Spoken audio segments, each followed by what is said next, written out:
r/AskReddit by Reddit and chill. What was a huge trend that everyone forgot about? That era during the 2000s, early 2010s, when every popular song got an Alvin and the Chipmunks cover. Still can't believe we survived that. Farmville. All of my aunts let their young children create Facebook accounts just so they could send themselves gifts through them. My Facebook feed used to be full of pictures of everyone's farms. The California raisins were freaking huge for about a year. Like 1988 or 1989.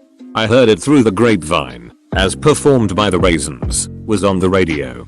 And Hoodies did a promotional thing with their kids meals where you got these cool little figurines of the members playing their respective instruments. I had quite a few of them. Remember that claymation Christmas special with the Raisins? In the 1950s there was a fad that was teens seeing how many of themselves they could stuff into a phone booth. In the early 2000s, my brother and his friends found a phone booth at the dump and brought it to my parents' house. They used it for all kinds of shenanigans, including cramming people in while they were in high school. It was the highlight of the decor of his first apartment. I think one of his roommates took it when they moved out. Google Glass was the next big thing. Then it just died. It was never properly released as a consumer product. Only as a dev kit. The Explorer program was interpreted to be the legit device release and people raged about the cost and how unfinished it was. Eventually Google just decided enough was enough and pulled the consumer-facing Google Glass project completely, choosing to instead focus on business use and research. New version came out just a few months ago.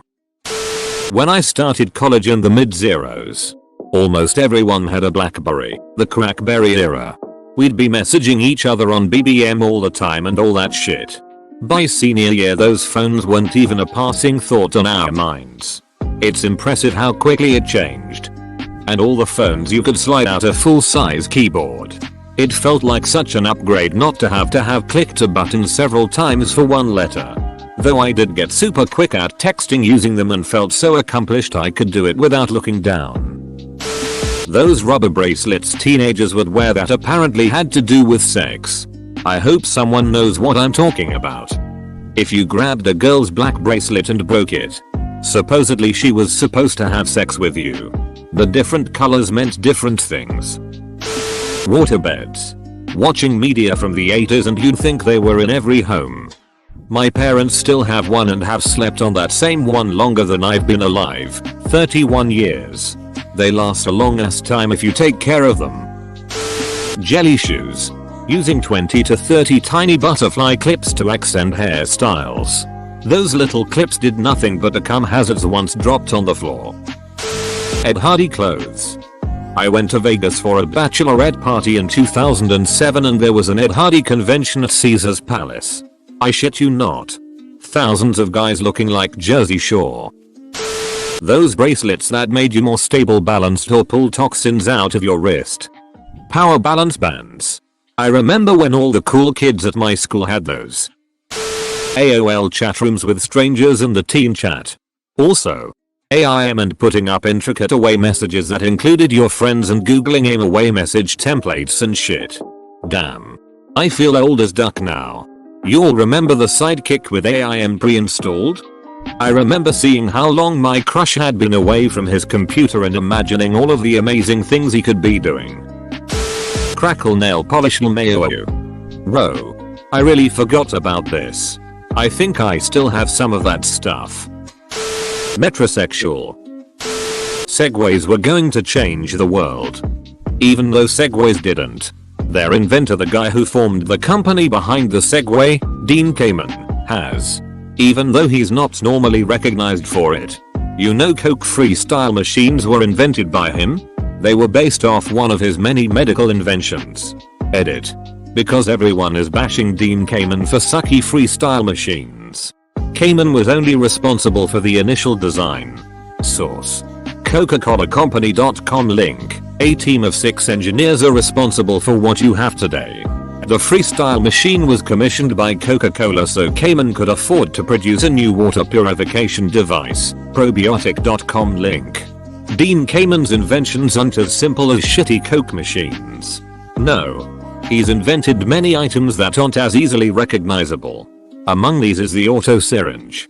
The first practical insulin pump, though it's used for chemotherapy as well, for use by the general public. At wiki-assistivitech.net link. Those sticky rubber strings with a foot or hand on, and you put it on your finger like a ring and throw the foot or hand at a wall and it would stick.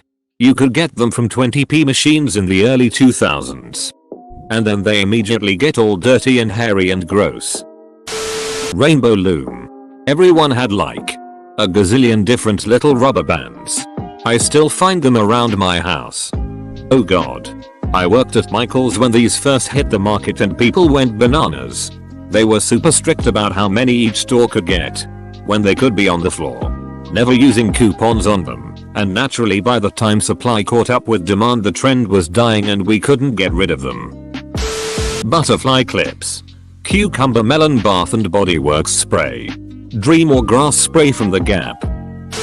Live Strong bracelets. Gaming websites in general. Barbie.com, Polo Pocket, Missing, Cool Math Games, Pop Tropica, Webkins, Startles, Jelga Games, although I'm pretty sure that last one gamed my computer viruses. I don't have any kids and my little sister is 14, so maybe it's just that I'm not around it.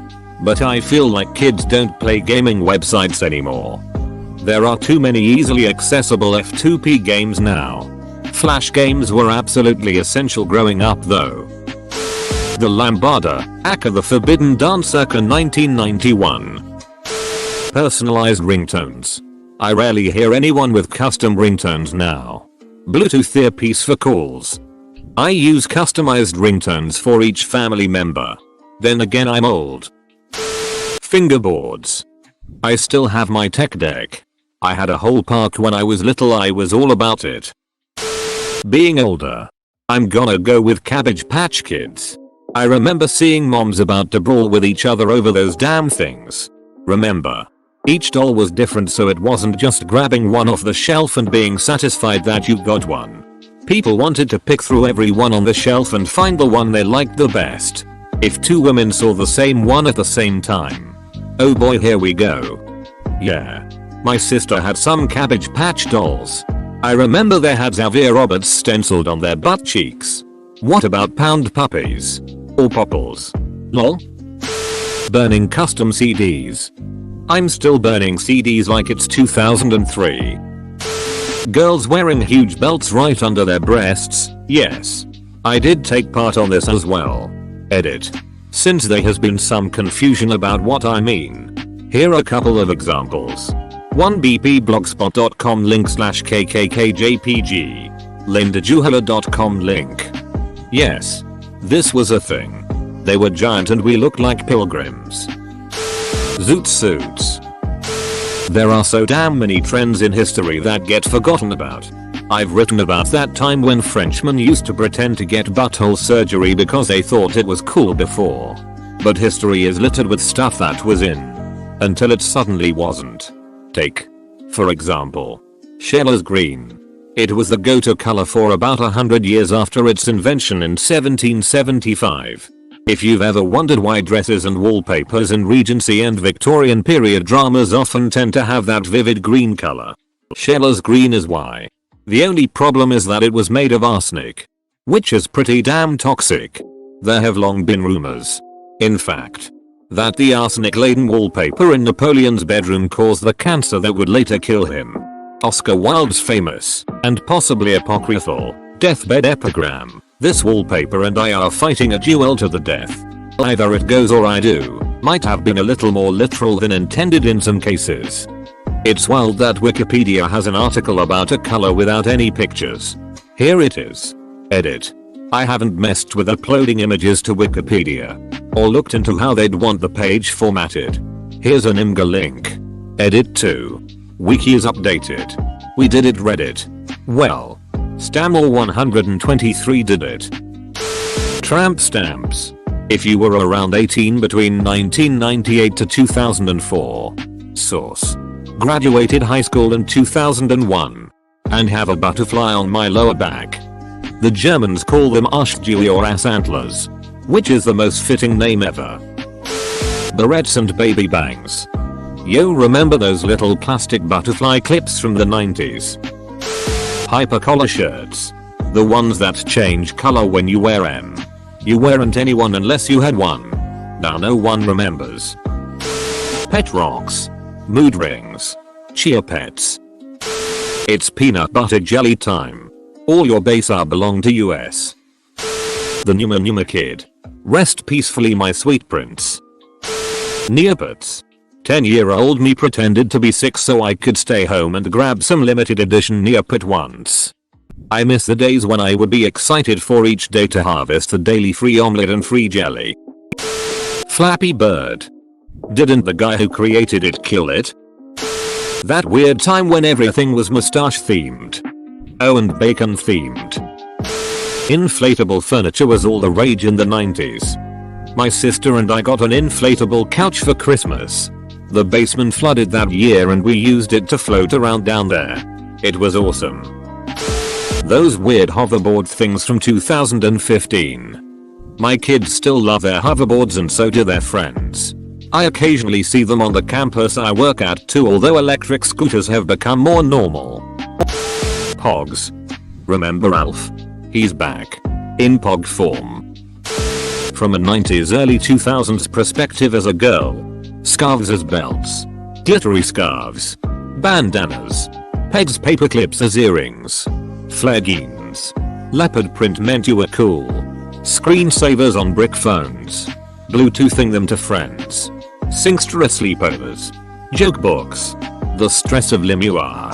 Hilary Duff and Mary Kate and Ashley themed movies, clothes, makeup. Lemuar was basically unprotected sex with the internet. Hammer pants. Hyper collar shirts. Wrist slappers. Tickle Me Elmo. Furbies. Tamagotchis. Shirts with Looney Tunes characters. Shirts with gangster Looney Tunes. End of the world in 2012 according to the Mayan calendar. This was huge. And then completely forgotten real quick. Sticking hockey cards in your bicycle spokes to make noise. Mannequin challenge. Became boring after a month. Didn't move forward at all. I'm surprised I haven't seen this yet. We're so it up. MLG meme video edits. Also those dumb GMOD Team Fortress 2 videos. And Minecraft Machinimus. Duck. Also called montage parodies. I miss those. Pokemon Go playing with thousands of people in Central Park in the first few weeks was amazing. Everyone walking around like actual trainers asking each other where they got such and such Pokemon was crazy. Ducking like and subscribe.